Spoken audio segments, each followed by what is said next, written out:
I took my kids to Knott's Berry Farm in California for the grand reopening of Camp Snoopy. And I noticed that they did some things that made it seem less family-friendly than it previously was. So I wanted to give you the 5 things that I think they did that made Camp Snoopy less family-friendly. Hey, editor Michelle here. I realized as I was putting this video together that it comes off fairly negatively towards Knott's, and I wanted to give the disclaimer that actually I love Knott's Berry Farm. I go there with my kids all the time. They love it too. This was just about the not so great experience we had with the reopening of Camp Snoopy. Now back to the video. So the first one is actually pretty obvious. They replaced 7 rides with 4 rides. So in the best case scenario, that was always going to make longer lines, but they also only had 2 of those rides running.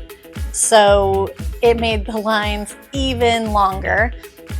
When we got there early, it was about a 60-minute wait for one of them and a 70-minute wait for the other of the 2 new rides. And when we came again in the evening to see if it had kind of calmed down a little bit, they were 90-minute waits. So that is ridiculous in a children's area to expect kids to wait in a line for 90 minutes. It also led to longer lines for all of the other rides in that part of the park. The second thing that they did was they changed the bathrooms so that now instead of having manually flushing toilets, they have automatic flushing toilets.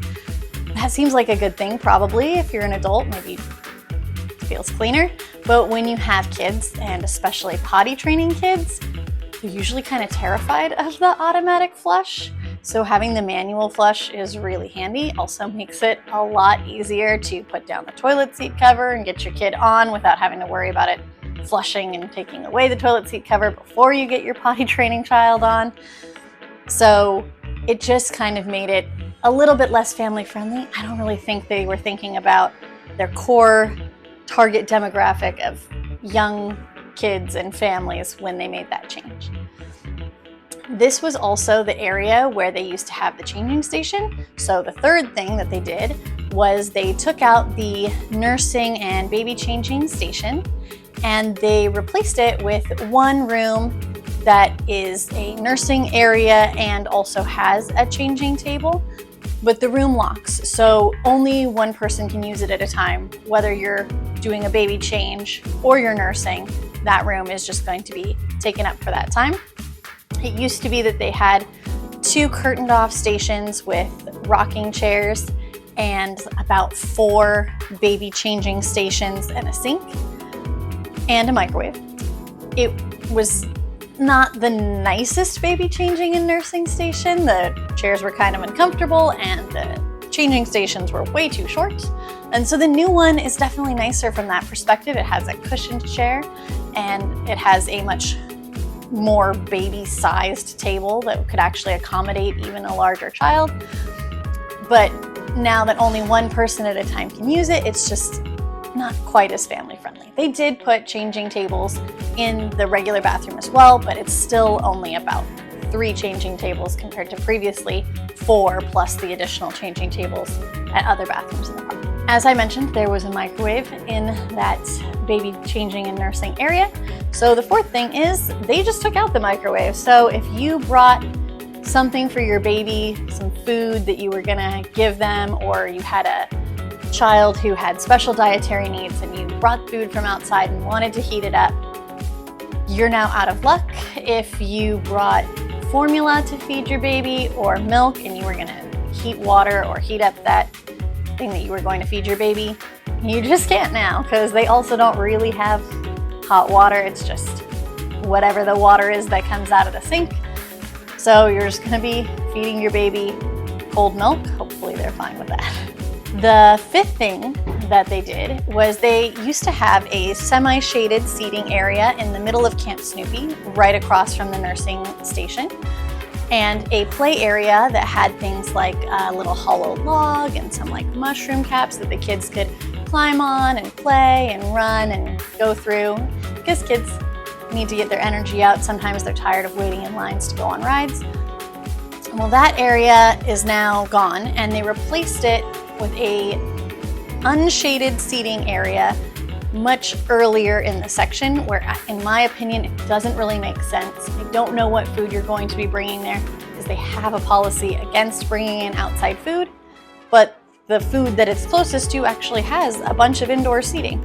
So I don't really know what their thought process was on putting the seating there. My guess is that they actually intended to put something else there and kind of ran out of time and just opened it like this. There's also no play equipment, just kind of a big fake grass area. And it does look like they might be able to install shade in the future because there are some wooden poles there, but there's just no shade now. And not having shade is actually one of the things that Knott's already had against it. They really need to work on having shaded areas. It's very, very hot when you go in the summer.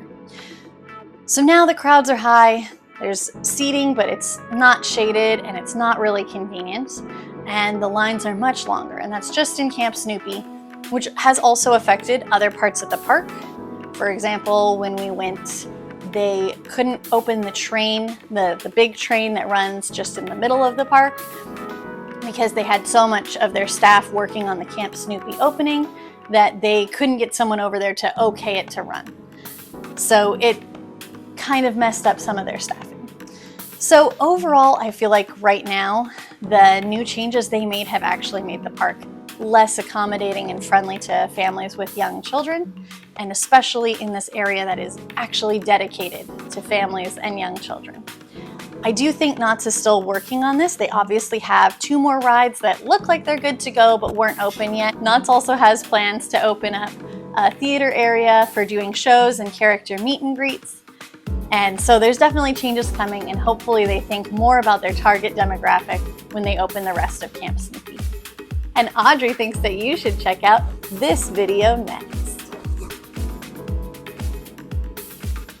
If you found this video helpful, please like and subscribe, and please leave a comment if you've gone to Knott's, or if you're interested in theme parks in general, or if you'd like to see another video like this, maybe about another theme park.